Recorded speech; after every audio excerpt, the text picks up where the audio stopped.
Hola a todos, buenas tardes. Este es el último día de los microeventos de las 13 razones por qué. Saludamos a los presentes estudiantes que están aquí, a nuestros panelistas, que en esta ocasión vamos a analizar toda la serie. Tenemos al doctor Eduardo Granja, que es un médico especializado en terapia familiar, docente a tiempo completo en la UDLA. Tenemos nuevamente a la doctora Alejandra Cárdenas. Muchísimas gracias por estar aquí otra vez.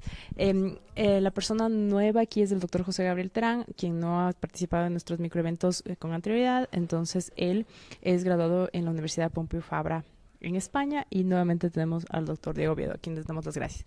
Previo a comenzar ya este último evento, queremos darle gracias a la Facultad de Derecho de la Universidad de las Américas y por supuesto a la Universidad de las Américas en sí mismo y a toda la gente que nos ha ayudado para hacer este evento, y todos quienes nos han seguido y muestran interés por el mismo. Bueno, entonces vamos a conversar del último capítulo de la serie en el tema de el silencio nunca es la mejor opción. Lo que queríamos analizar era qué es lo que pasa en el último capítulo de la serie. En el último capítulo de la serie, Hannah toma la decisión de suicidarse después de que le habían pasado muchas cosas, todas estas conectadas entre sí. Ella decide suicidarse, deja los 13 cassettes, pero lo importante de este capítulo es que ella de alguna manera avisa a la institución educativa de que ella se había cometido un delito, de que le habían violado, y ella quiere como que exista la oportunidad de que ella pudiera seguir viviendo si es que a alguien le importara, porque de pronto ella sentía que no le importaba a nadie lo que a ella le había sucedido. Entonces, lo que queremos un poco para empezar ya este conversatorio es empezar explicándonos por qué es que ella toma esta decisión de suicidarse al final. Doctor, si es que nos puede ayudar. Sí. A ver, creo que definir un porqué como una razón única sería inacertado y sería reduccionista. Creo que como un poco lo que la serie va mostrando es como la confluencia de distintos aspectos van generando en esta persona, que además tiene ciertos rasgos de personalidad que se sugieren en la serie, aunque con lo que uno ve en la serie tampoco es que sería aventurado plantear algún diagnóstico o algo así, pero se ven como entre los recursos adaptativos que ella tiene y los distintos problemas que va pasando de forma secuencial, lo que va pasando es que ella de alguna forma se va construyendo esta sensación de soledad y de sinsentido. Y en función de ir perdiendo progresivamente el sentido de las relaciones, de los eventos que tiene, ¿no es cierto? Más esta sensación de culpa, que sobre todo creo que se hace más exacerbada en el último capítulo, termina siendo un precipitante para que ella tome una decisión. ¿Sensación de culpa? Sí, sensación de culpa. Porque una de las cosas que pasa usualmente en las víctimas de agresión es que también hay una sensación de culpa. O sea, no, digamos, sin entrar en generalizaciones, pero es muy frecuente que las personas que están víctimas de agresión se sientan culpables por no haber hecho algo para parar la agresión, y se sientan culpables en la medida en la que comienzan a preguntarse qué hicieron ellos que puede haber provocado la provocación. Y entonces eso genera a veces una sensación de culpa. No sé si con eso. Sí, claro, porque llama la atención que ella haya decidido tomar el suicidio como la mejor opción, pero lo que nos llamaba la atención, que el otro día comentábamos, Alejandra, era el tema de, o sea, ella llega a esta decisión, ya quizás por la sensación de culpa que usted nos ha indicado, pero sin decirle a nadie nunca nada, ni mostrar una cosa de nada. Nunca habló con los papás, bueno, amigos no tenía. Ya, o sea, ya los amigos no le quedaron. Pero nunca habló con los papás. ¿Cuál es el papel de los padres? O sea, aquí, o sea, ¿era necesario hablar con ellos de alguna manera? ¿O eso también se ve en este tipo de víctimas? ¿O qué pasó? ¿O es importante que se hable con ellos?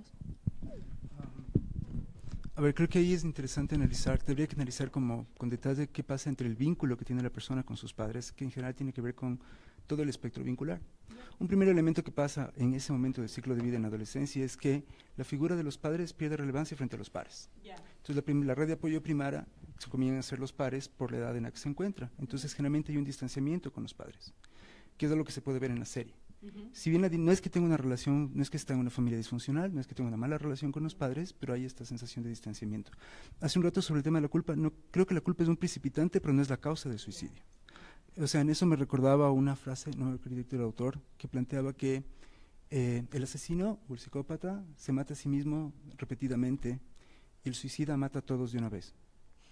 Y creo que de alguna forma es como una metáfora válida para poder entender los elementos que confluyen en la decisión que ella toma en ese momento, ¿no es cierto? Es un tema de no encuentro red de apoyo, no encuentro respaldo, tengo esta sensación de culpa, vergüenza ante lo que ha pasado, al mismo tiempo tengo esa sensación de rabia también, y entonces como que el sentido se va diluyendo hasta que finalmente se convierte como en la mejor opción.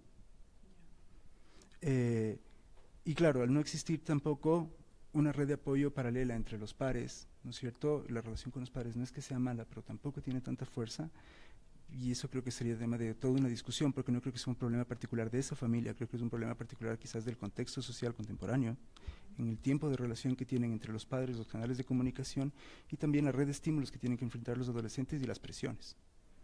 Entonces creo que habría que analizar eso con más detalle para ver de qué manera ella no encuentra redes de apoyo en las cuales acudir. Muchas gracias, doctor. Ok, bueno, Ale. Ok, queremos comentar toda la serie nosotros, o sea, porque entre toda la serie hay un montón de cosas que ocurren con ella que no pueden tomarse así a la ligera, ¿no? O sea, desde el punto de vista de violencia de género, acoso escolar, acoso sexual. ¿Tú qué pudieras decir del recuento de la serie hasta el momento en que ella toma esta decisión? ¿Qué podrías...? Bueno, yo he visto 2 veces la serie para esto y realmente cada vez que veo, realmente me aparecen nuevos elementos. Yo conversaba el otro día contigo, Rose, y te decía, ¿con qué lentes hay que mirar esta serie?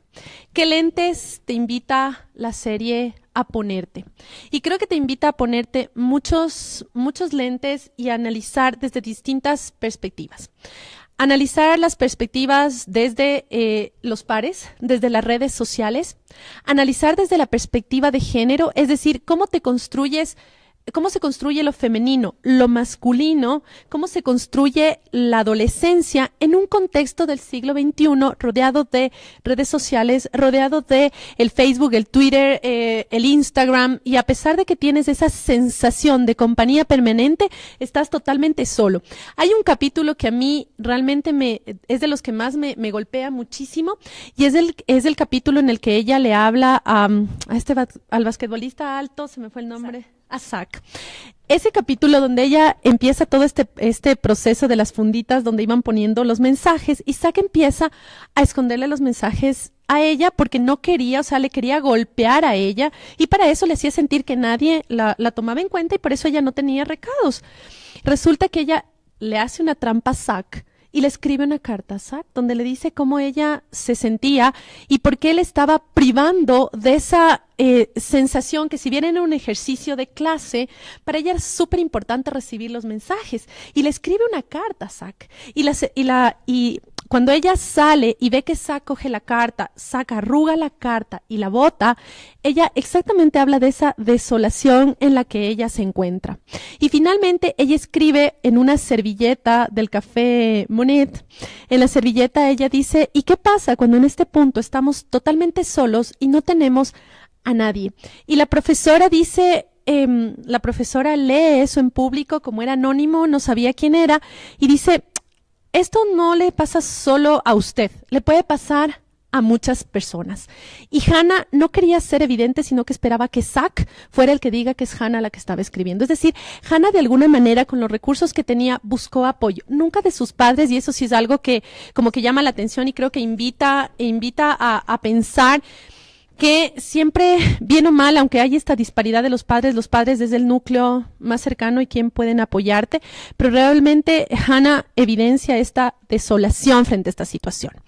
Entonces están los lentes de los pares, pero también hay otros lentes que a mí me preocupan muchísimo y que creo que no estamos tomando mucho en cuenta, y es cómo los adolescentes y los jóvenes están asumiendo la responsabilidad frente a sus actos. Es decir, me preocupa un montón porque en toda la serie jamás todos las 11 razones, hombres y Courtney, todos tratan de esconder los hechos, todos tratan de callar a Clay, todos tratan de decirle, Clay, cállate porque no queremos que esto salga a la luz. Entonces me parece que también aquí hay que ponerse los lentes de asumir la responsabilidad. Ellos no la mataron a Hannah Baker, obviamente, pero tampoco puedes pasarte la vida escondiendo y buscando que no lleguen nunca, jamás a saber cuáles fueron tu mínima participación en la decisión que tomó Hannah Baker. Entonces, también creo que es súper importante mirar desde esos lentes. Y ahora sí ya voy a introducirme ya unos lentes mucho más académicos, que son los lentes de la responsabilidad en materia de adolescencia, de género, en materia de niñez y adolescencia, la responsabilidad del Estado, la sociedad y la familia. Es decir...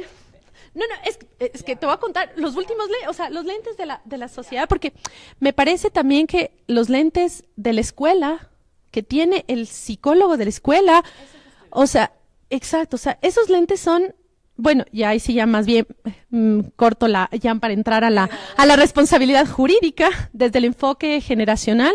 Yo creo que también hay que mirar, como les decía, hay que mirar cómo se construye la adolescencia y la juventud en un contexto moderno del siglo XXI, el tema de género generacional y también el tema de la construcción de identidades, porque los chicos también tienen una confusión en su identidad, en quién son, en el basquetbolista, el famoso, la cheerleader. Entonces hay que analizar esto de manera profunda. Y les digo, me quisiera quedar con el tema de los pares, la responsabilidad, mirar cuán responsable soy yo de esto y no evadir la responsabilidad, porque estamos evadiendo una responsabilidad. Y además la otra, pensar en cómo construyo redes y a quién recurro cuando me siento totalmente desolado y cómo construimos estas desolaciones y estos aislamientos de pares. Sí, justo te iba a preguntar para que, entráramos en ese tema, justo te iba a preguntar el tema de la actuación del orientador en el último capítulo. Porque yo cuando veía eso, a ver, ella le dice a él, vea, me violaron, básicamente. Le dice, me violaron. Y la mejor respuesta de él es, ¿pero estás segura? No, ¿seguro dijiste que no? Y yo era, a ver, no sé, como, digo, si es que una mujer o una persona que ha sido violentada de manera sexual viene y le dice a alguien, ¿sabe que me violaron? Si toman todo la valentía para decir eso, no creo que la mejor respuesta haya sido, usted dijo que no, porque yo me acuerdo, hay una película donde le violan a una chica, no me acuerdo en este momento cómo se llama la actriz, pero le violan a ella y en el juicio le preguntan, ¿usted qué dijo? ¿Usted se negó? Porque le violaron un montón. ¿Se negó? ¿Y usted qué dijo? No. Y ella dijo, sí, yo dije no. Y todos los testigos empiezan a preguntar a los testigos, ¿pero le escucharon? Dijo no, dijo no. Y todos los testigos decían, no, nadie dijo nada, nadie gritó nada. Entonces la abogada de ella se levanta y dice, ¿dónde estaba diciendo esto? Y yo en mi mente repetía que no, no necesariamente. Entonces, cuando uno toma la valentía de decir, me violaron, creo que no es la mejor opción, pero usted dijo que no, porque no necesariamente voy a gritar y hacer el escándalo de decir, no, por favor, no me violen, no me toque. Pero yo creía que esa no era la mejor respuesta, ni la mejor actuación, porque eso denotaba también una falta de apoyo. Yo creo que ahí sí era como, ya, ¿qué hacemos? Entonces, ahí por eso quería que entremos en este punto de la responsabilidad de todo el mundo para ya discutir ese tema. Bueno, de hecho, la responsabilidad y el rol que juega el orientador del colegio es nefasto. Es definitivamente nefasto porque hay que tomar en cuenta que cuando alguien denuncia sobre violaciones y agresiones sexuales, primero no es fácil hablarlo. Segundo, necesitas todo un aporte, todo un equipo multidisciplinario que afronte eso, porque primero necesitas apoyo psicológico. Segundo, necesitas, ¿cómo pruebas una violación? Bueno, es más fácil probar una violación que un tema de acoso sexual. Por ejemplo, en materia de violación puedes tener muchas más pruebas que en materia de acoso sexual.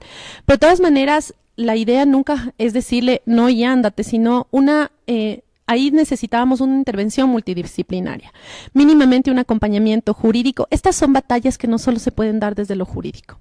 Estas son batallas que necesitan también batallas en el apoyo emocional. Es decir, primero él, en lugar de decirle vaya, regrese, él debió haberla tranquilizado y decir, ok, vamos a buscar pruebas, a través de qué, cómo vamos a probar nosotros de esto. Es decir, necesitaba un respaldo jurídico, pero también un respaldo emocional. Él lo que hace es sumarse a toda la cadena de actos que llevaron a Hannah a tomar la decisión, pero lo hace olvidándose de la responsabilidad que tienen los centros educativos en la formación de los adolescentes. Yo tuve un caso, el primero en el que me enjuiciaron por haber dado una resolución a favor de la protección de derechos humanos, y fue justo un caso de un suicidio en un centro educativo. Y claro, el centro educativo decía, yo jamás le maté o sea, nosotros no provocamos el suicidio, obvio, jamás provocaron el suicidio.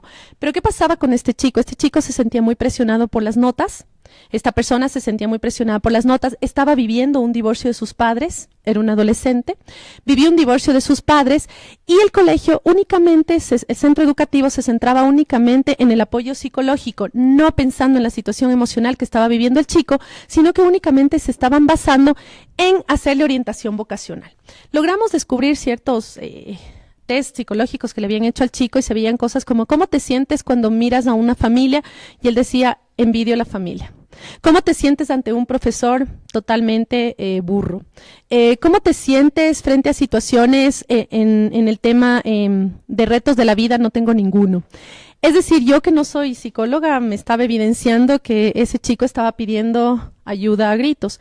El centro educativo no hizo absolutamente nada, porque el centro educativo asumía que su rol era darle orientación profesional y no formarle en la parte personal, ni convertirse en un apoyo en ese momento, las redes de apoyo. Es decir, el colegio, en lugar de decirle vaya por la sombrita y busque pruebas, el colegio tiene que convertirse en un centro de apoyo que le permita a ella tener como respuesta. Si bien el colegio capaz no puede nutrirse de un centro jurídico, de un centro psicológico, por lo menos sí contar con centros con una guía, un vademecum de centros que te puedan prestar todo ese tipo de apoyo.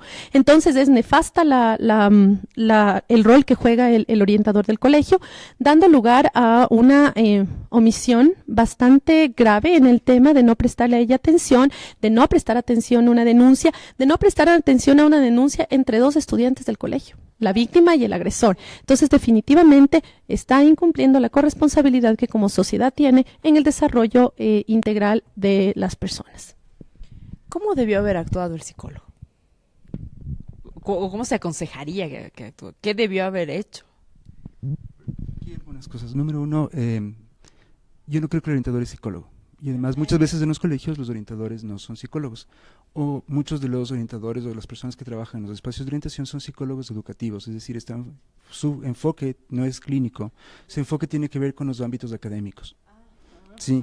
Entonces, esa es una primera aclaración que es importante. El otro lado, creo que hay un análisis que es interesante, que tiene que ver con la definición del contexto en el cual se dan este tipo de encuentros, ¿no es cierto? Cuando uno hace trabajo clínico, el trabajo clínico establece un contexto propio. Si alguno ha oído alguna vez de terapia, sabes que lo primero que haces cuando llegas es que el terapeuta te establece algunas normas sobre las cuales se va a dar el encuentro. Esto es un espacio confidencial, nos vamos a ver por tanto tiempo, y eso de alguna forma crea el contexto. ¿Qué pasa en el contexto educativo con los centros, ¿no es cierto?, de apoyo académico? Es decir, esos centros tienen un contexto ambivalente en términos de que la persona está en función de los intereses de la institución, ¿sí? Y dentro de los objetivos de la institución, ¿cómo puede insertar las necesidades de los estudiantes en función de los objetivos de la institución? O sea, por eso se pone a ver muchas veces en los centros académicos, primero, no sería adecuado y no sería ético que se haga intervención clínica porque no es del contexto. Por un lado. Por otro lado, muchos de los enfoques que se dan tienen que ver con problemas que están afectando el rendimiento. Es decir, el enfoque desde el cual yo me aproximo a un alumno que de pronto está teniendo problemas familiares es porque noto una disminución en el rendimiento, y a partir del problema de rendimiento quizás se descubre que puede haber algún tipo de conflicto, y en principio lo que tendría que hacer es una derivación. Idealmente las instituciones deberían tener lo que se llaman rutas, es decir, ante un problema de este tipo tienes un marco de instituciones y ciertas rutas que tienes que seguir justamente para poder encauzar el caso en el contexto adecuado para que pueda ser tratado. ¿Sí? Entonces, ¿Qué pasa? Estoy de acuerdo con lo que planteas. O sea, creo que, por ejemplo, en la actuación que él tiene cuando él denuncia el abuso sexual es una revictimización, que incluso cuando se habla de psicología forense son cosas que cuando se hace evaluación de víctimas de acoso se cuida mucho el no revictimizar. La pregunta acerca de, ¿pero estás segura que dijiste no y te metiste con él en el jacuzzi en ropa interior? O sea, ¿no lo provocaste? Es una revictimización. Y eso sí es un manejo inadecuado. Evidentemente lo es.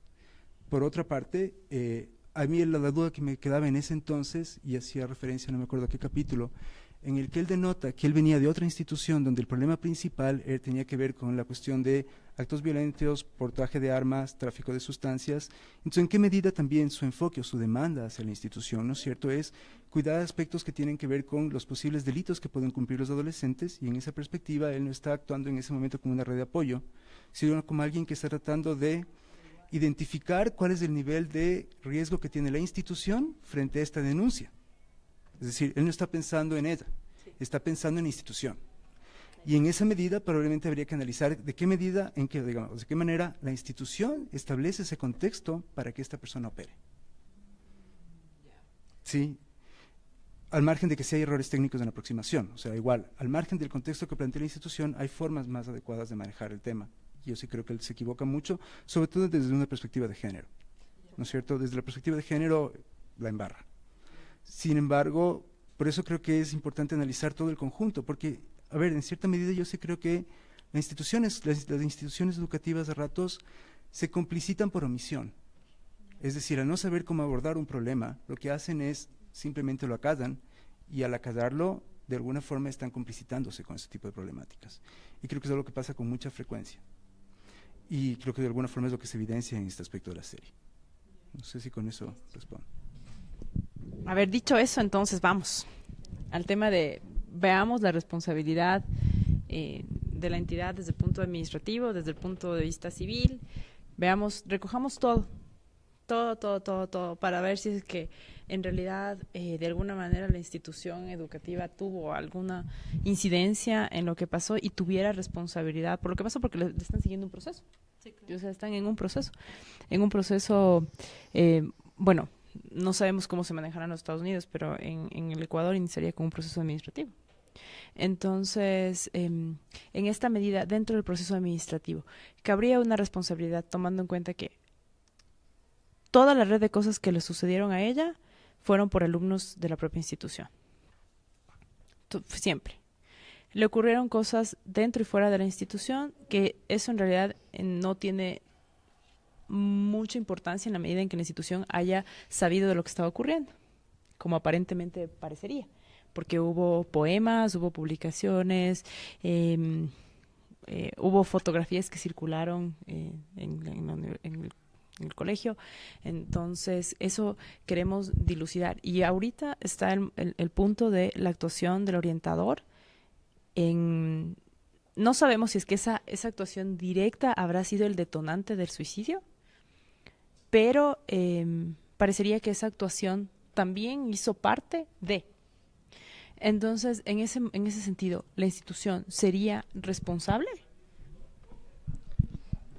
Bien, en primer lugar, Rosana, muchísimas gracias por la invitación, por estar en este foro. Muchísimas gracias a quienes compartimos el panel. Yo, de lo que he escuchado, Alejandra, a ti, al doctor, con mucho respeto, aquí parecería ser que Mr. Porter es el responsable único y absoluto del suicidio de Hannah Baker, ¿no es cierto? Tomando en cuenta de que efectivamente ella en la cinta 13 inicia con una frase diciendo una última oportunidad. Entonces han pasado un largo camino para que ella recién acuda en la cinta 13 al orientador. Entonces eso hace, ¿no es cierto?, y evidentemente para quienes hemos acudido alguna vez a una terapia, ¿no es cierto?, sería completamente imposible que en la primera cita aquel terapeuta, aquel psicólogo, aquel orientador, un consejero estudiantil, pueda llegar al punto de darse cuenta de lo que puede pasar. Es imposible. Es imposible. O sea, yo no soy evidentemente psicólogo, pero tenemos aquí la presencia de un especialista que nos puede decir que efectivamente en la primera cita, y es la primera cita en la que ocurre Hannah Baker después de todo lo que ha sucedido, lamentablemente todo lo que le ocurre, en donde ella expresa lo que le está pasando al profesional. Claro, ya es fácil llorar sobre la leche derramada, es muy sencillo, pero claro, tal vez si ya nos ponemos en el deber ser, lo que primero tuvo que haber hecho ella es, evidentemente, como decía Alejandra, ir donde los padres, pero claro, donde los padres, relación nula prácticamente, ¿no es cierto? Entonces, quizás sí lo que tenía que haber hecho es donde el consejero para iniciar un proceso terapéutico. A mí me da la sensación que claro que el Mr. Porter se da cuenta que efectivamente ha pasado algo malo con ella e intenta abordarle de una forma, digamos, no tan invasiva para preguntarle y no decirle directamente, oye, ¿te violaron? Porque para ella era muy duro efectivamente decirle, sí, efectivamente me violaron. Y encuentra determinados comentarios, determinadas preguntas en donde le trata de llevar a que le diga a ella, efectivamente, esto pasó.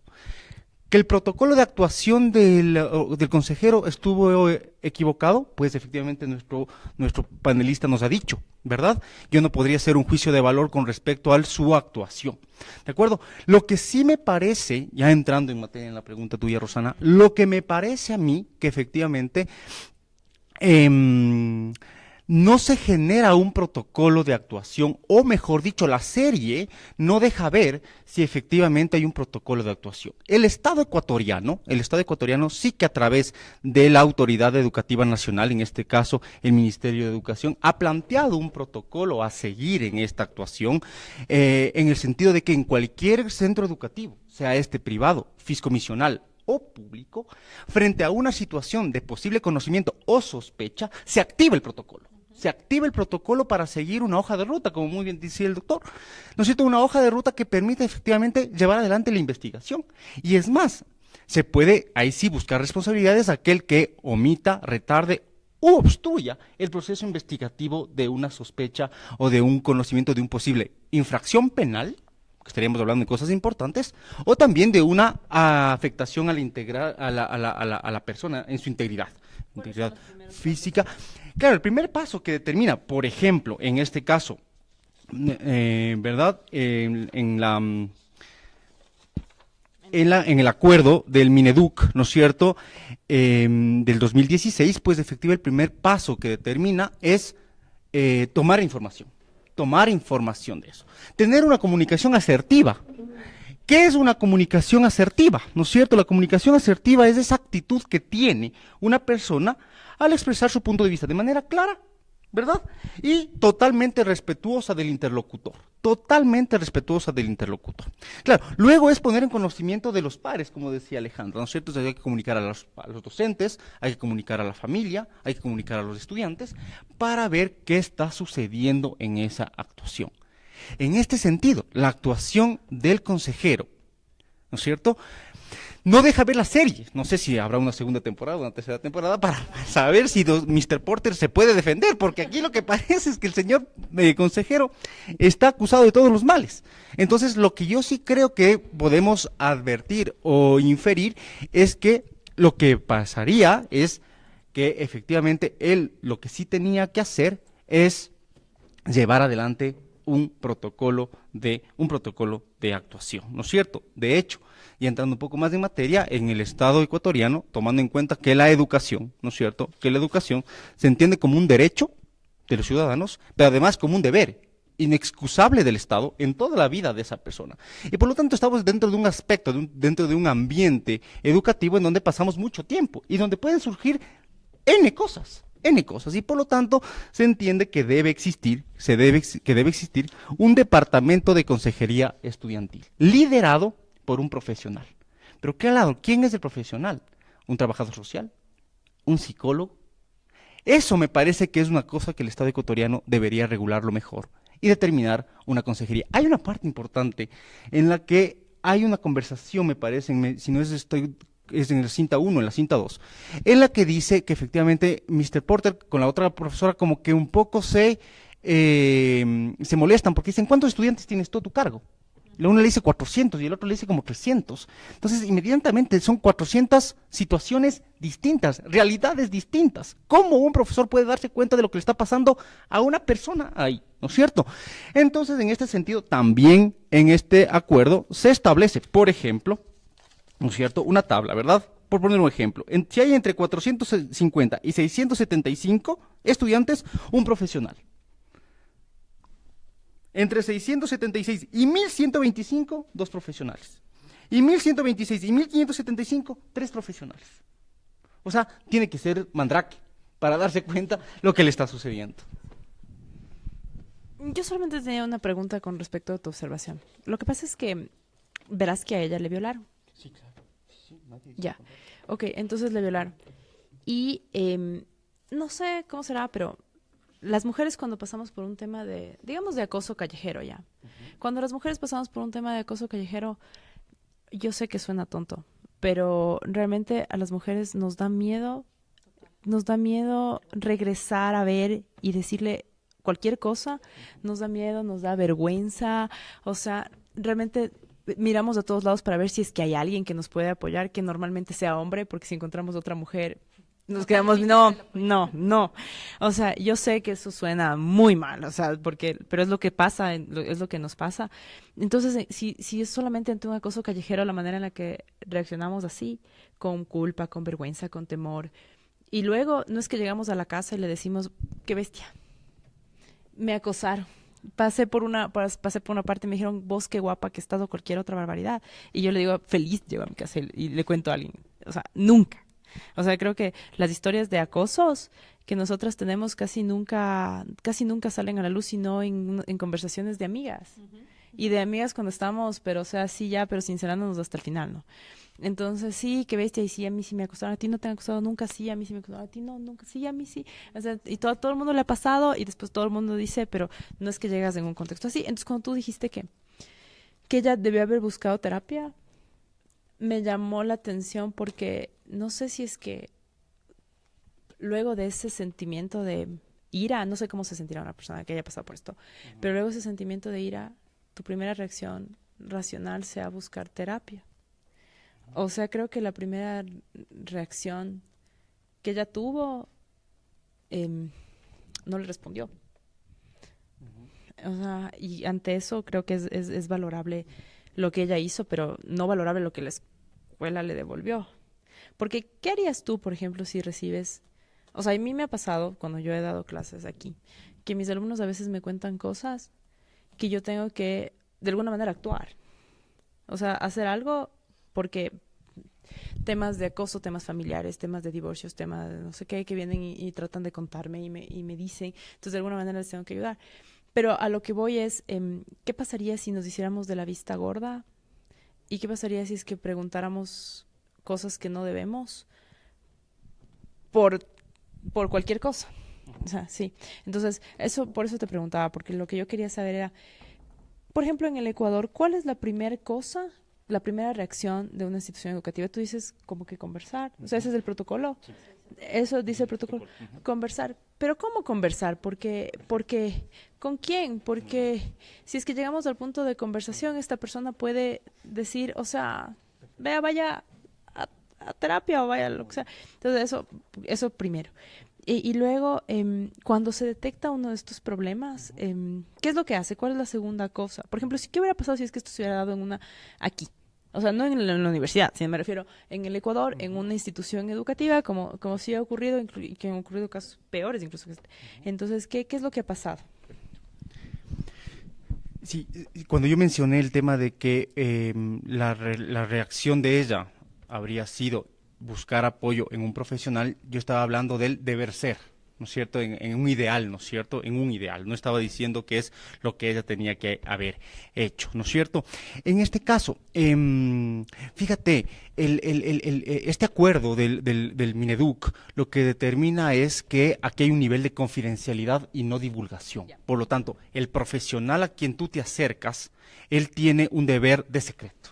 Un deber de secreto. Por lo tanto, mañana otro día no puede salir a publicar, ni por fines académicos, mencionando que determinada persona es víctima de un acoso y ha denunciado. ¿no es cierto? Entonces, primero lo que se determina en el artículo 8 puntualmente de este acuerdo es confidencialidad y registro de información. Entonces, tiene que haber una evidencia que se debe guardar bajo 7 llaves, ¿no es cierto? Porque no se está comentando cualquier cosa simple, ¿no es cierto? Ahora bien, si toma contacto esa persona con el consejero no puede tomar una actitud como, ¿sabe qué? Lo mejor que puede hacer usted, con el respeto evidentemente del doctor, es vaya nomás a terapia. No, sino exactamente es activar el protocolo, y el protocolo es identificar al violentado, identificar al violentador y identificar a los observadores, porque también hay observadores, como lo pudimos ver en la serie, evidentemente, ¿no es cierto? Luego, el segundo paso es comunicar a la dirección. Entonces, el consejero no podría tomar una decisión si no se comunica a la dirección del centro educativo respectivo, ¿no es cierto? Luego viene el tema de comunicar a los pares, como decía Alejandra, es decir, a la familia, evidentemente, y también a las otras personas. Y entre todos ellos, buscar una salida, una situación puntual. Y no queda ahí, sino realizar el correspondiente seguimiento a los pasos que se han tomado. Y hay una pregunta, ¿y cuándo le sacan al agresor del tema? Bien. Es decir, dentro del protocolo podría tomarse una decisión de separar al agresor y evidentemente comunicar a las autoridades competentes. Cuando hay suficiente evidencia. Cuando hay una investigación. Es que, a ver, lo que yo digo es una cosa real. En el caso que vamos puntualmente en la cinta 13, yo no pensaría que habría sido lo correcto que a la primera de bastos, en donde el consejero está tratando de sacar información, decir, ok, vamos a pedir en este momento, qué sé yo, que se saque al agresor, cuando ni siquiera da el nombre. O sea, Hannah Baker no puede dar el nombre. Luego se entera Mr. Porter porque Clay le dice, pero ella no le dice el nombre. Ya, pero si lo hubiera dicho. Si lo hubiera dicho, habría que en ese momento activar el protocolo, poner en conocimiento de la dirección, y ese momento, dentro de la medida preventiva, ¿no es cierto?, alejar al agresor, siguiendo, efectivamente, y aquí tomo las palabras de Diego que me sopla al oído, siguiendo un debido proceso. Es que debe haber un debido proceso en todo procedimiento administrativo, penal, civil, laboral. Sí, lo que pasa es que te preguntaba porque en el Ecuador han sucedido casos, en Esmeraldas especialmente, que se han dado, hubo un caso, yo conocí una vez, que un profesor le cogió a las niñas y les hizo filmar películas pornográficas, y eso vendió como pornografía infantil. Y se enteraron como 1 año y medio después. Y cuando se enteraron, el colegio no le sacó. Le dejó. Yo no digo que no hay el derecho a la defensa y que toda persona debe ser considerada inocente hasta que se demuestre lo contrario, pero no sería importante en estos casos, porque yo alguna vez decía, no sería importante inclusive mantener, digamos, el sueldo, por ejemplo, por último, ya no venga a clases ahorita, le vamos a mantener su sueldo y todo, pero como para que el agresor no esté vinculado mientras se resuelve este tema, porque eso de alguna manera garantizaría el ejercicio de la defensa, pero la defensa de todos los derechos de todo el mundo, porque también en Quito se han dado casos en escuelas y colegios, un montón, en los que el agresor permanece en el colegio y vinculado al personal administrativo, pero o sea, como que el personal administrativo estuviera, pero puchica, 50 kilómetros allá, y los niños no estuvieran lejísimos. Entonces, por eso te preguntaba, ¿cuándo se le saca al agresor? Y en este caso, ¿cuándo se lo hubiera sacado al agresor en este momento, antes de responder las preguntas de las personas que están conectadas? Digamos, si en este momento, en el supuesto de que Hannah Baker habría dado un nombre al consejero, que él le pide, quién es, cómo es, y de hecho, luego, como no puede dar el nombre, porque evidentemente debe estar atemorizada y todo, intenta buscar algún tipo de nexo. ¿Es de tu curso? No, es de fuera, es de esto.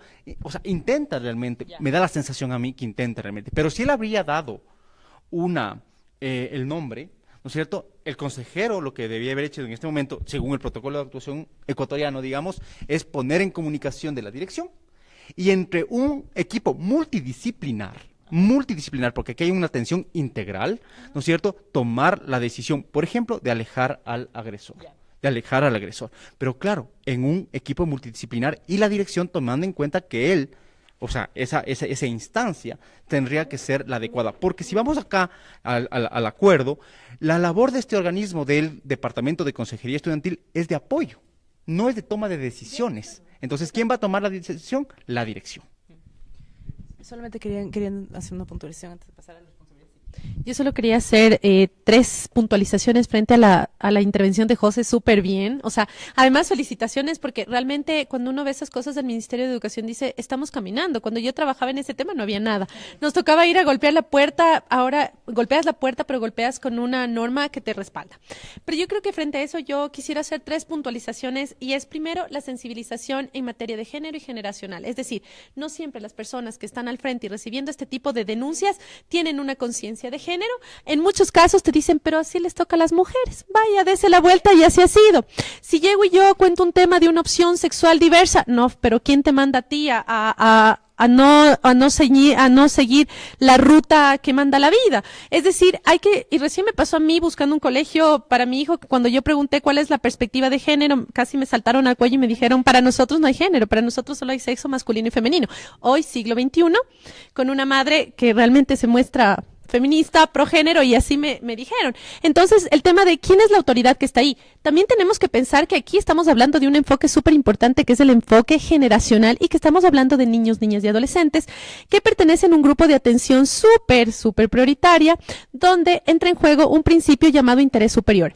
Ese principio de interés superior nos invita a pensar siempre en la presunción de víctima, con el fin de establecer medidas cautelares preventivas, medidas que permitan evitar daños mayores. Es decir, yo creería que a ese reglamento hay que hacerle algunas modificaciones, como por ejemplo la sensibilización de los funcionarios, pero otro que me parecería a mí súper importante es las medidas preventivas y tener un enfoque pro víctima, es decir, es preferible presumir que es una víctima de violación y con eso garantizar el debido proceso para la investigación del responsable, pero siempre tratar de alejar y buscar el ejercicio pleno de los derechos de los niños, niñas y adolescentes. Esto solamente esa puntualización que quería hacer. Yo igual quería hacer una puntualización específicamente sobre lo que mencionaban respecto a lo que habíamos hablado hace un momento sobre la definición de contexto, ¿no es cierto? Porque estoy de acuerdo un poco, es decir, parecería que de pronto él es la figura que no opera lo que tiene que operar, pero su definición de contexto no necesariamente lo capacita ni le da el espacio para que él tenga que operar. Es más, si es que yo intento hacer un abordaje clínico en un contexto que no es clínico, es una falta. Claro. Y ese no es un contexto clínico. Entonces es importante considerar. Ahora, también, por otro lado, cuando escuchaba hace un momento lo de la disposición de que un psicólogo para 400 a 600 estudiantes y en adelante 2, claro, también sí implica un poco analizar justamente en qué situación está el profesional, qué se le está pidiendo que cumpla, con qué recursos y bajo qué parámetros. Y eso es un aspecto fundamental para poder evaluar su actuación. Entonces creo que estoy totalmente de acuerdo con esto, que no es que él es el culpable, hablamos de esto, o sea, insisto, creo que tiene problemas respecto a sensibilización de género y por eso quizás la intervención en ese sentido no es la más adecuada, pero por otro lado, de alguna forma, acuérdense lo que él está respondiendo un poco a su función en la institución, porque además su función también tiene que ver con las instituciones, o sea, es decir, ¿qué pasa si es que él va más allá de...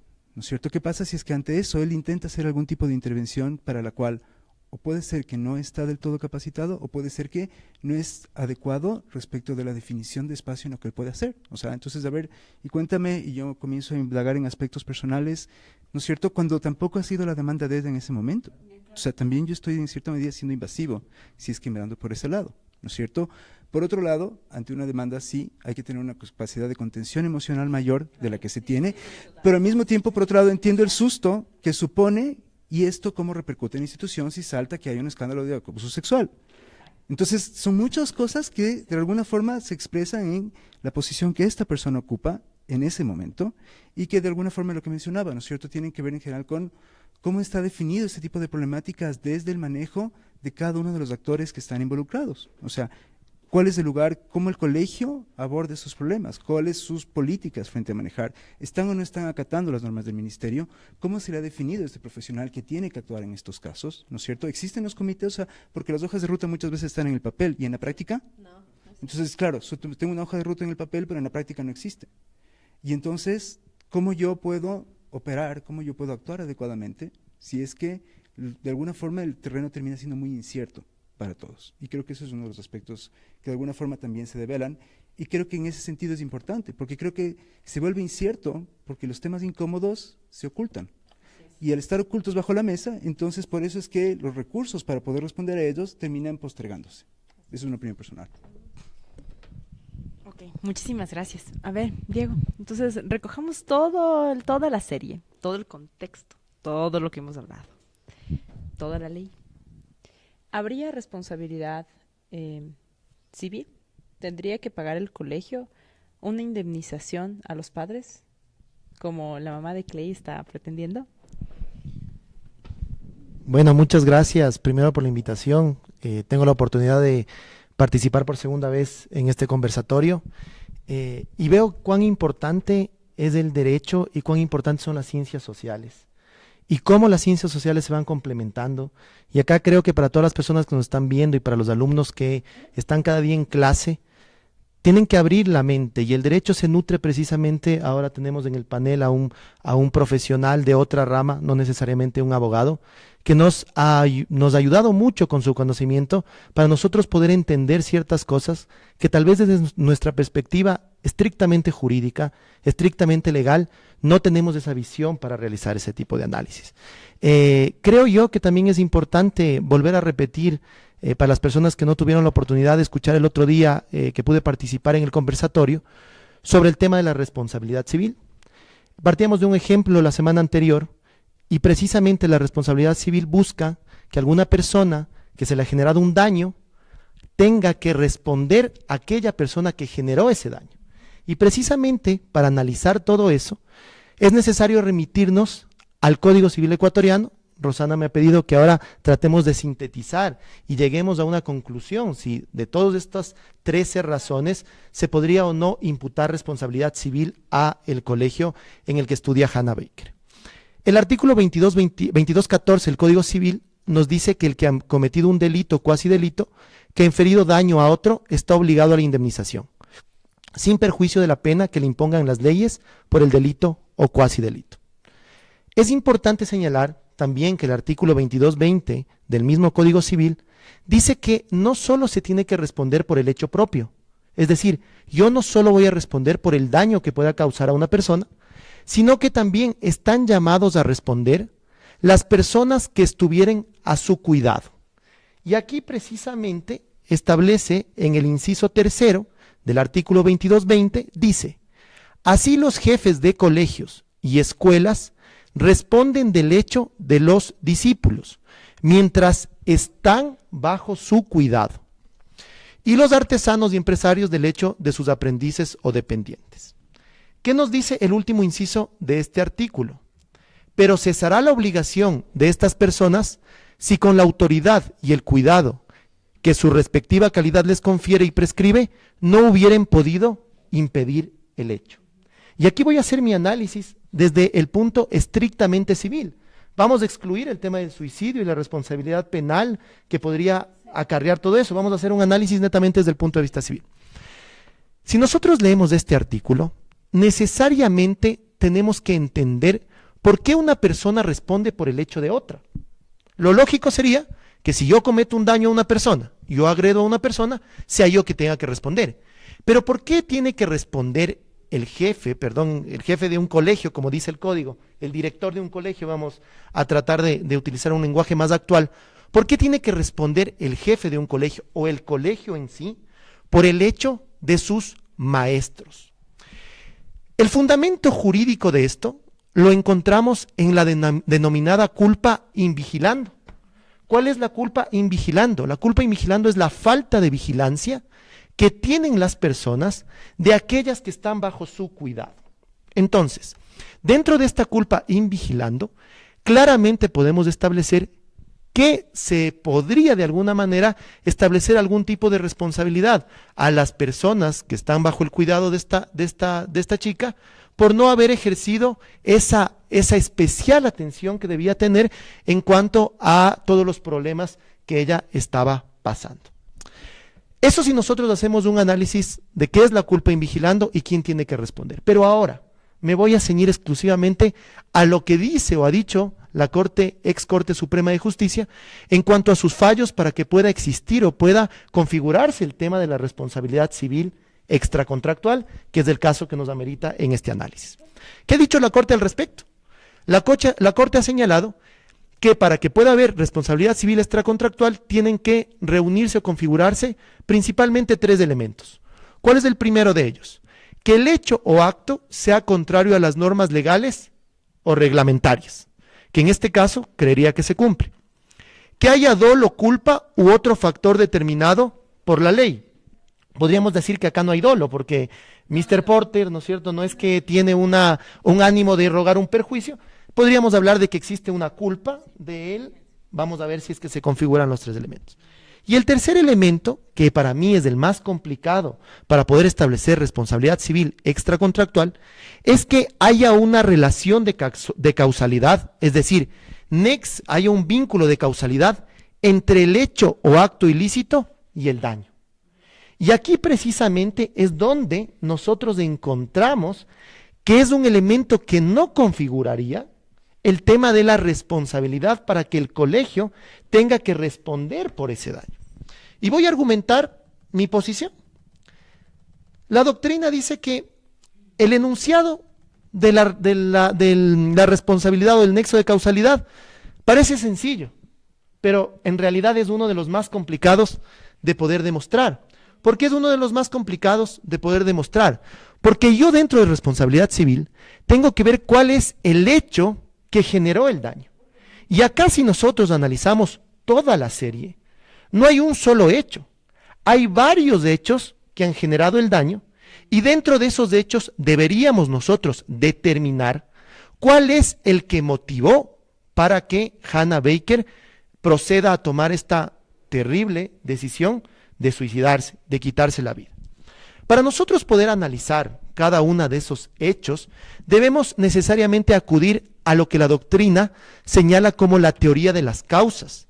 Y así tenemos una teoría de la equivalencia de condiciones, una teoría de la causa próxima, que es la teoría de la causa próxima, que lo que estuvo más próximo al hecho fue lo que le desencadenó.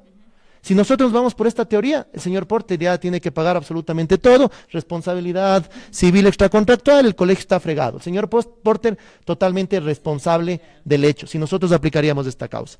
La teoría de la causa eficiente nos dice, la teoría de la causa eficiente, que se debe entender cuál es el hecho más preponderante para que se haya generado ese daño.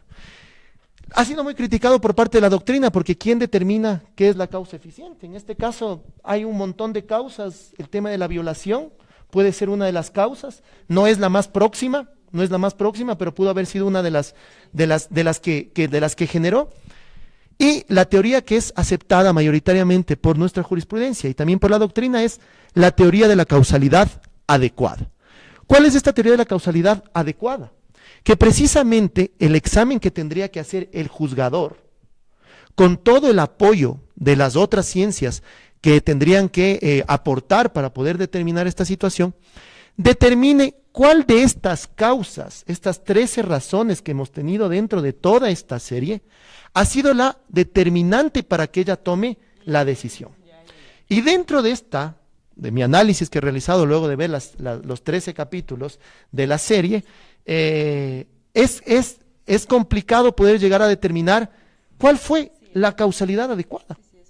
Y dentro de mi análisis, la causalidad adecuada no es la falta de orientación que pudo haber tenido por parte de esta persona encargada de aquellos asuntos dentro de la institución educativa, sino que puede ser el tema de la violación, o puede ser el rechazo que tuvo Hannah durante todo este tiempo con sus amigos, la falta de comunicación de sus padres, etcétera, etcétera, etcétera.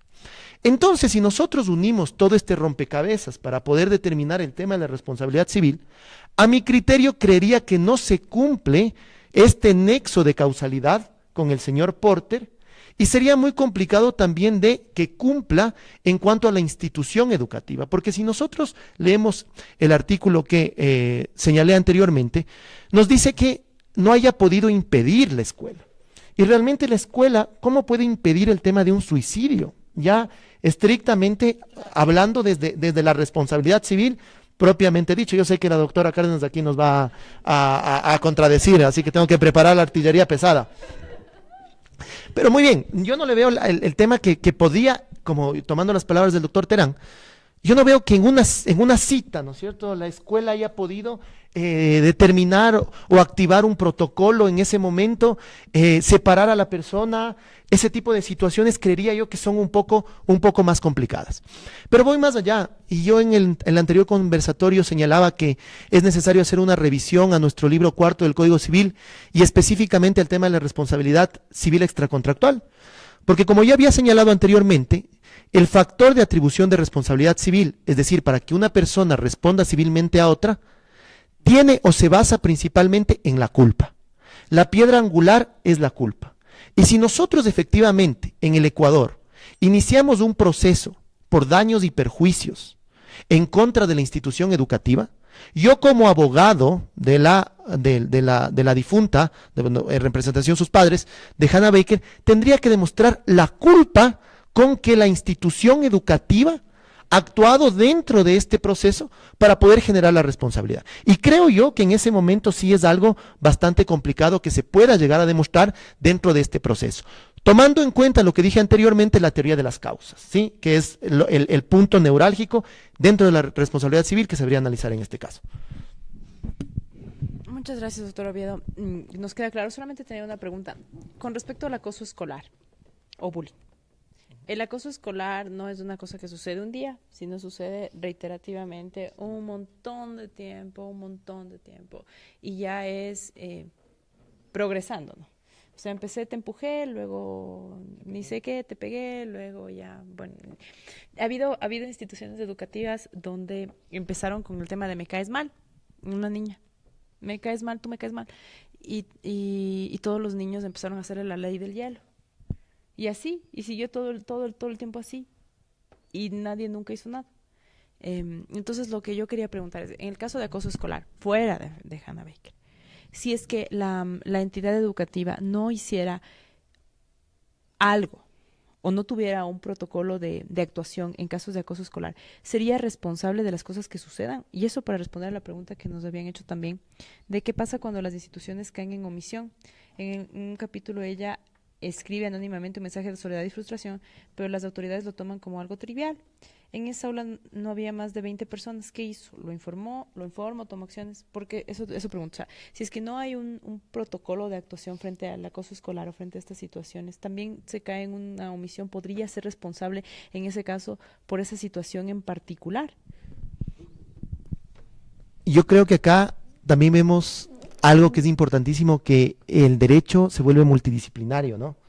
Y acá precisamente tenemos al experto en derecho administrativo y señala que existe un protocolo dentro de este protocolo. Y obviamente si la institución no observa este protocolo, estaría incumpliendo ahí sí un deber jurídico que tiene, que está establecido dentro de un procedimiento donde se ha respetado el debido proceso, dentro de la fundamentación del acuerdo ministerial, está respetado el tema del debido proceso. Entonces, creería yo que si es que hay este tema de acoso dentro de una institución, esta institución no hace nada, no activa el protocolo, no sigue el debido proceso, estaría en una clara omisión. Y esa omisión, si provoca un daño, yo ahí sí tendría todo el fundamento establecido dentro del Código Civil para que pueda demandar la indemnización por daños y perjuicios.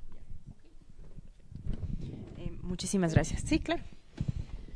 Bueno, me ha encantado este panel multidisciplinario porque después de haber escuchado al colega psicólogo que definitivamente nos abre otros horizontes a los abogados y haber escuchado a mis colegas administrativistas y civilistas, pues nos queda el tema del análisis desde la responsabilidad del Estado en materia de derecho internacional de derechos humanos. Es decir, frente a eso, el Estado tiene dos obligaciones, la obligación de respeto y la obligación de garantía. Nos dicen todos los tratados internacionales, la Convención Americana de Derechos Humanos en su artículo 1, el Pacto de Derechos Civiles y Políticos, que es el pertinente analizar aquí, y en eso nos señala y le dice, a ver, Estado, a usted no solo le corresponde abstenerse de incurrir en prácticas que violen derechos, es decir, todos estamos claros que al colegio no le podemos imputar por el suicidio de Hannah Baker, ni por el suicidio de ningún adolescente, ni de ninguna persona que tome esa decisión en el marco de un centro educativo. No podemos imputarle. Pero resulta que a los estados les queda otra obligación, y es la obligación, la que llamamos una obligación positiva, que es la obligación de garantía. La obligación de garantía le significa al Estado que debe realizar 4 acciones concretas para fomentar el ejercicio de derechos. Justo a partir de este debate, el derecho a la vida tal vez no sería el derecho a analizar, porque es la decisión de Hannah Baker de quitarse la vida.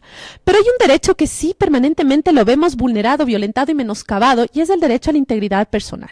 El derecho a la integridad personal de Hannah Baker, desde el derecho a la integridad sexual, es decir, ya lo que hace Bryce de violarla es un total atentado al derecho a la integridad sexual de ella.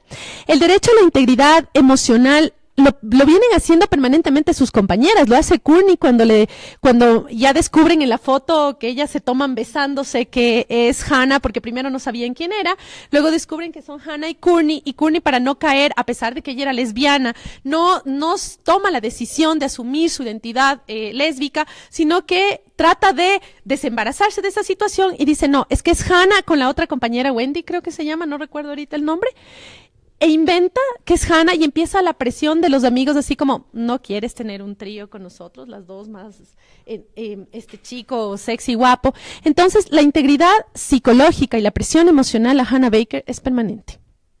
Entonces, sí hay un menoscabo del derecho de Hannah Baker. ¿Y cuál es la responsabilidad ahí del Estado y de la escuela? No por acción, no le llevaron al suicidio, no fueron agentes del Estado los que le agredieron sexualmente, ni los que le agredieron integral en su integridad emocional.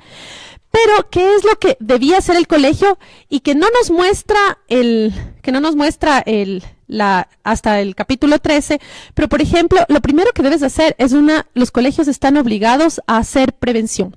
¿Y por qué los colegios están obligados? Porque aunque sea un colegio particular, el colegio le responsabiliza al Estado. ¿Por qué? Porque ejerce una actividad pública, porque ejerce un servicio público que es un derecho humano, que es la educación. Entonces, el colegio, aunque diga yo soy el colegio XX privado y respondo a los fondos de Pepito por un cajas, no es privado. No es tan privado porque está prestando un servicio público que es la educación. En ese sentido, ¿qué es lo primero que le toca hacer al colegio? Y es lo que se llama la prevención. La prevención está encaminada a que los colegios deben materializar ese reglamento, ese acuerdo ministerial que acaba de mencionarlos el doctor Terán, no debe quedar solo en el ámbito del Ministerio de Educación, sino que eso debe estar traducido en una política interna del colegio. En una política donde se plasmen estos protocolos, porque como yo les decía al inicio, ver que el estudiante decía que se ve como un burro ante una pareja, no le toca al orientador, pero sí le toca decir, a ver, hay algo, hablo con los padres, remito a otro profesional, jurídico, psicológico. Entonces, la prevención a través de políticas públicas y toma de decisiones que nos digan cómo actuar frente a estas situaciones. No esperar a que haya el muerto, perdón la expresión, pero nosotros estamos acostumbrados a esperar el muertito y ahí ser reactivos. En materia de obligaciones de derechos humanos, una de las obligaciones más importantes que tiene el Estado y quienes lo representan es la prevención.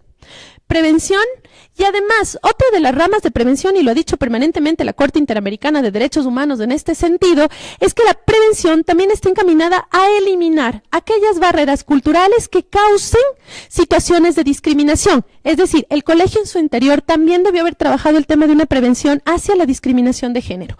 Un poco lo que se trató de hacer aquí en el Ecuador con esa campaña de no al machismo. ¿Se acuerdan todos? Yo soy machista y que eso no es gratis. ¿Por qué? Porque lamentablemente las sociedades tienen una estructura patriarcal, machista y sexista. Porque los hombres, yo no amo a los hombres por sobre todas las cosas, pero definitivamente la sociedad se articuló de manera desigual. La sociedad construyó un sujeto de derechos que es hombre, y a todos hombre heterosexual, con una posición económica, con una edad, y a los que no calzamos en ese patrón nos excluyó. Por eso las mujeres fuimos incapaces relativas hasta la década del 80 y las mujeres teníamos que firmar Alejandra Cárdenas no por voluntad, sino porque el Código Civil lo disponía. Entonces, ¿en qué fallamos? O sea, la serie no lo dice, pero yo me atrevo a presumir que si Porter no tuvo un tema de un protocolo de atención, que si Porter la revictimizó, el colegio no tenía una política pública de atención a situaciones de violencia y acoso en el marco interno, y me atrevo también a decir que el colegio no tuvo un tema de prevención de atender diferencias de género en este caso, pero también de otras diferencias étnicas, generacionales, ni tampoco creo que actúa con una perspectiva generacional de tomar a los adolescentes y verlos como un grupo de atención prioritaria y donde lo que le corresponde al colegio es materializar el interés superior. Frente a esto, ya hemos agotado lo que yo creo que no se observó, que es la obligación de prevención. Creo que tampoco, o más bien la serie debería darnos una parte 2, para saber cómo el colegio investiga esto en el seno interno. Porque si hay la denuncia, el colegio no puede decir simplemente vaya y ya, usted ya se gradúa, Bryce, ¿no? Es lo que le dice, o le dice ya se acaba, así es que ya no le vas a ver, por Dios. Ahí incurrió en responsabilidad, porque si hay una presunción de violación de derecho a la integridad personal, mínimamente el colegio debió haber desarrollado un proceso de investigación con todas las garantías. Con todas las garantías para el agresor y para la víctima. Segundo, o más bien dicho, tercero, la tercera subobligación de garantía que le compete al Estado y al colegio, ya les conté por qué, es la obligación de, si es que en esa investigación establece que hubo una responsabilidad civil o penal, establecer o decirle, sancionar. Usted es sancionado por esta conducta y después de la sanción obviamente debe venir la reparación. ¿Qué es lo que yo veo que queda pendiente ahí? Una ausencia del colegio en materia de prevención, una ausencia del colegio en materia de investigación. Entonces, desde el enfoque de derechos humanos y desde las obligaciones que tiene el Estado, la serie, por lo menos hasta el capítulo 13, lo que nos muestra, hay una ausencia total del cumplimiento de la obligación de respeto, de la obligación de garantía y de la realización de las cosas que le corresponden como garante y protector de la dignidad humana y en este caso del colegio, de la dignidad de las personas que van, asisten, permanecen y realizan su actividad educativa en ese plantel. Muchas gracias, Ale, y muchas gracias a todos nuestros panelistas, muchas gracias a los presentes y a las personas que nos han visto en redes sociales. Yo quería agradecerles a todos que han estado sintonizados en esto y simplemente recalcar ciertas cosas que hemos aprendido de todos estos microconversatorios. La primera, no ver una serie a la ligera, ¿no? Porque esta serie ya trajo una persona que se suicidó en Perú, ya ha tenido algunos problemas en los Estados Unidos, se ha prohibido que los adolescentes vean, conversen, lo que sea, no hay, digamos, no hay que verlas por ver, sobre todo si se trata de productos de consumo de esta naturaleza, enfocado a grupos de adolescentes. 2. Sí, algo también que hemos aprendido aquí es que los derechos de las mujeres todavía no están, todavía están, sí, en lucha, porque hemos escuchado comentarios de aquí en la clase o comentarios por fuera diciendo que por qué ella ingresó a la casa, ella básicamente buscó que le violaran, ella básicamente entró así, sí, ella no le invitó, pero ella se sometió a esto, entonces eso todavía estamos luchando para eso. Y claro, yo sí les quería agradecer a todos y pues invitarles a que hagamos estas cosas sobre otros temas porque resulta interesante para nosotros como docentes y también para nuestros estudiantes. Entonces, el viernes tenemos ya una jornada final donde vamos a hablar ya no de la serie, pero sí de las nuevas formas de violencia contra los niños, niñas y adolescentes, grooming, cyberbullying, sexting y las responsabilidades de los colegios, de los padres, de la sociedad y el Estado. Entonces, muchas gracias, les esperamos. Gracias. Gracias.